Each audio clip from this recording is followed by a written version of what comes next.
Honoured guests, ladies and gentlemen, it is my great pleasure to participate in this historic event as we mark the anniversary of the War of 1812 and commemorate the long-lasting alliance between the United States and the United Kingdom.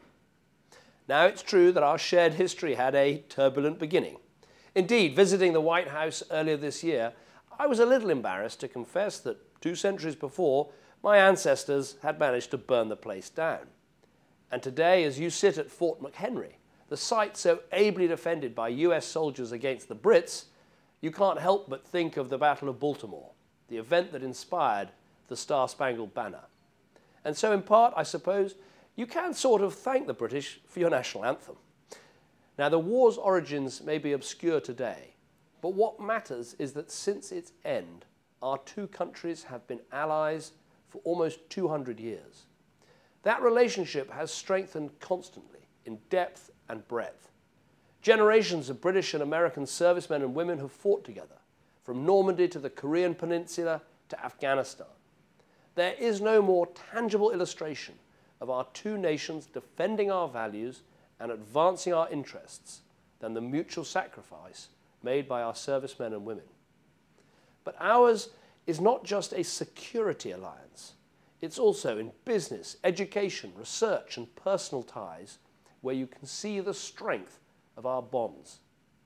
Foreign direct investment between Britain and America is the largest in the world, now standing at nearly $1 trillion. This creates and sustains around 1 million jobs on each side of the Atlantic and provides a strong foundation for bilateral trade, which is worth nearly $200 billion every year. In research, our transatlantic partnerships produced a staggering 8 of 9 Nobel Prizes in science in 2010.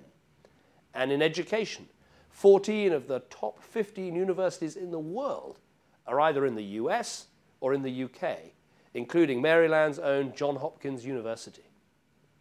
It's no wonder that nearly 9,000 UK students and more than 40,000 American students cross the pond each year for their studies. These exchanges develop into international friendships, research collaborations, and business partnerships. Britain and American scientists, innovators, businessmen and women, athletes, artists, musicians, they all continually shape the world and work together for the mutual benefit of both our countries. Now, today may be the anniversary of a past war against each other, but our shared future will continue to make the US and the UK the lands of the free and the home of the brave for centuries to come.